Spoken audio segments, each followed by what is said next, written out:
What's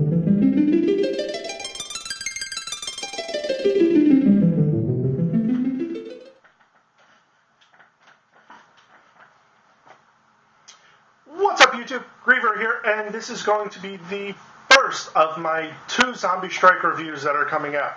First one up is going to be the Crossfire bow. Excuse me.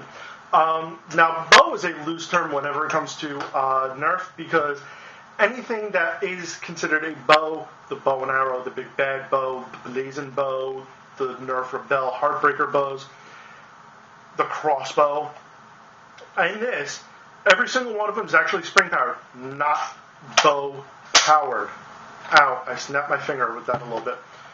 But anywho, this is going to be my overall review, thoughts, this and that, yada, yada, yada, on the Crossfire. First up is going to be the aesthetics of it.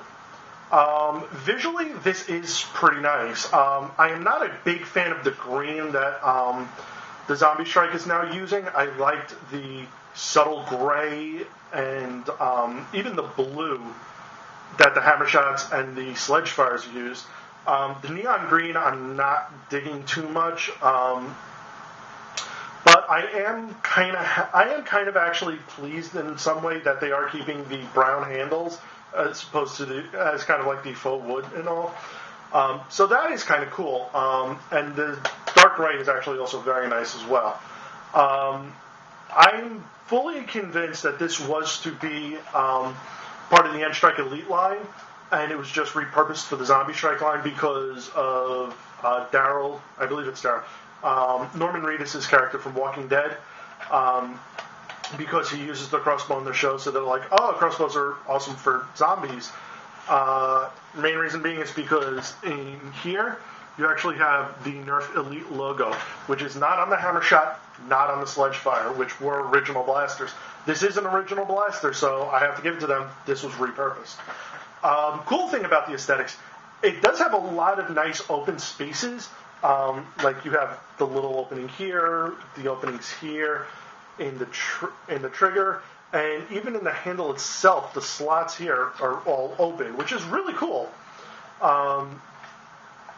For cosmetics and all, and you'll see this more when I get this opened up, is that this thing comes apart 6 ways from Sunday. So if you are not a fan of this green, you can actually just completely and totally remove the green from the handle and the orange pieces and redo the coloring on it. Now the green on the bow arms, however, that might be a little more tricky to paint. And getting onto the bow arms, like I said, this is all cosmetic. If you are not a fan of the bow arms, and you put them on, it's very easy to come off with a little bit of wiggle. Boom. Okay, so onto the blaster itself. I'm sorry, there is one more cosmetic piece here. You notice that there is there's a handguard here. For the most part, this would be kind of a cool concept. It kind of fails a little bit here in the sense that if you try and put your hand around it fully, now with my big hands, you can see here, my pinky is getting squished to all hell. So it's either I have to hold the blaster kind of like this, which can be a little awkward at times, or I have to put my pinky out like this or like this in order for me to get a full grip on it. And at that point, it's very uncomfortable. So I don't know if I may have to take the handguard off, or at least this part here, in the future, just because I don't know why they made it so small. I mean, I know these are kids' toys, but I mean, come on. If this was not made for the HVZ community, hello. Going on to the functioning of the blaster now. This blaster works exactly like a rough cut if you cut it in half. It's got 1 plunger system and 4 barrels with the fire selectors in them. If you have all 4 opened up, if you have all 4 darts loaded, I'm only loading 2 for now, it will fire in sequence, 1, 2, 3, 4.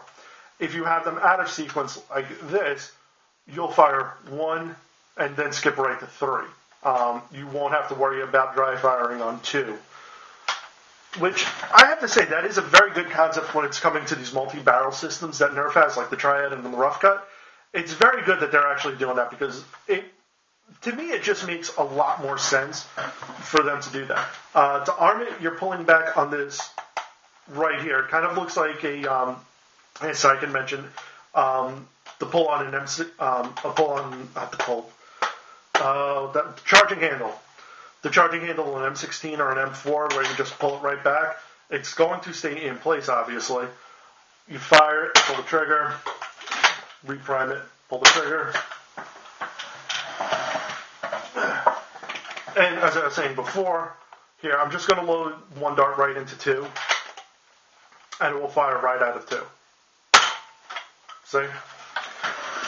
Alright, I'm going to go onto the inside of the blaster, see how we like the insides, see if there's anything we can do with them, and that's up next. Okay, so we're going on to the internals of the blaster. For sake of time, I've already removed the bow arms, and I have opened up the blaster, so here we go. Internals, extremely simplistic.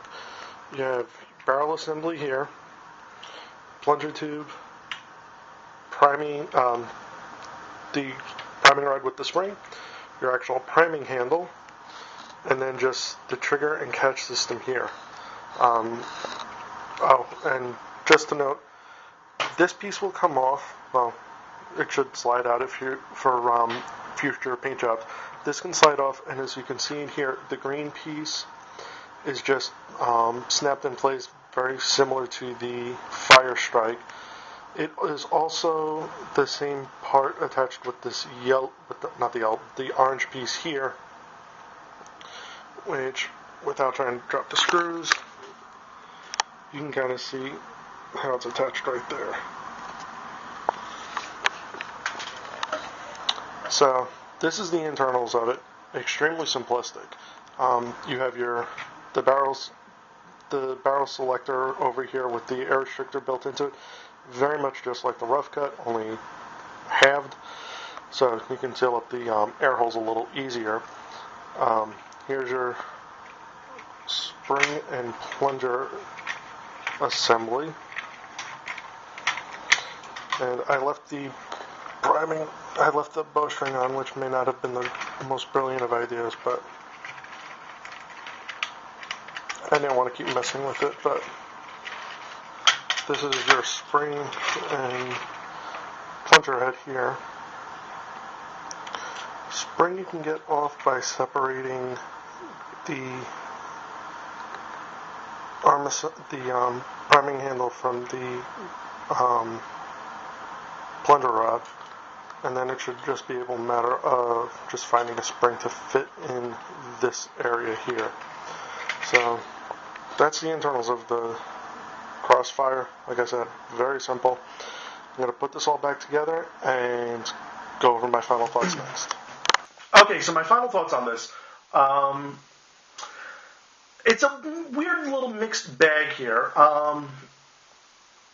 I gotta say, the pros that I do like about the Crossfire is, one, the modding potential for this far outweighs anything the rough cut could ever do, and I'm comparing it to the rough cut for these reasons. One, you pretty much have the same firing system, not the same priming system, but the same firing system.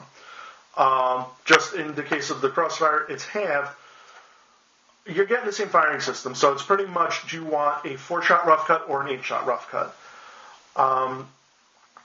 The mod potential for this is much better, I gotta say, just right off the bat, because you don't have to worry about gears, and with probably minimal reinforcement, you could put a good, strong spring in here, and just maybe like a little bit of work on the connection port from the priming handle to the plunger, and you're good to go.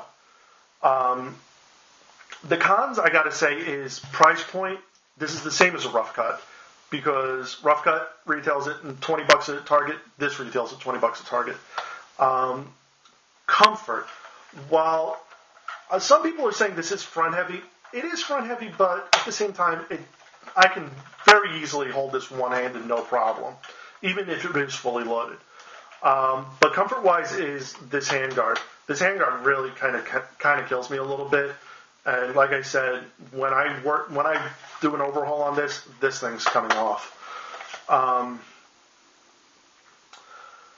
If you're going now, this is for anyone. If you watch my channel for like reviews on is this going to be good for an HVZ, especially since I think I'm fully convinced. I don't care what the hell anyone tells me. Hasbro's marketing this store to HVZ players. If you're going to be playing HVZ, I would honestly recommend a rough cut over this. Main reason being is because you want speed and you want ammo. This is neither when you compare it to the rough cut, because the pullback, it's going to take an extra like maybe half second or a second as opposed to just a quick pump. Plus the other one, plus the rough cut, 8 shots. This one 4. But going back to it, I still kind of like it. It's just, to me, it's a very hard sell. I bought it because I really wanted this to try it out, see what I could do to it. Am I going to be buying another one? Not unless it's on sale. So that's my overall review of the Crossfire. If you like my video, as always, please like and subscribe to me. If you have any questions, please leave a comment down below. I'm actually always looking for feedback on my videos. I may not say it, but I welcome it.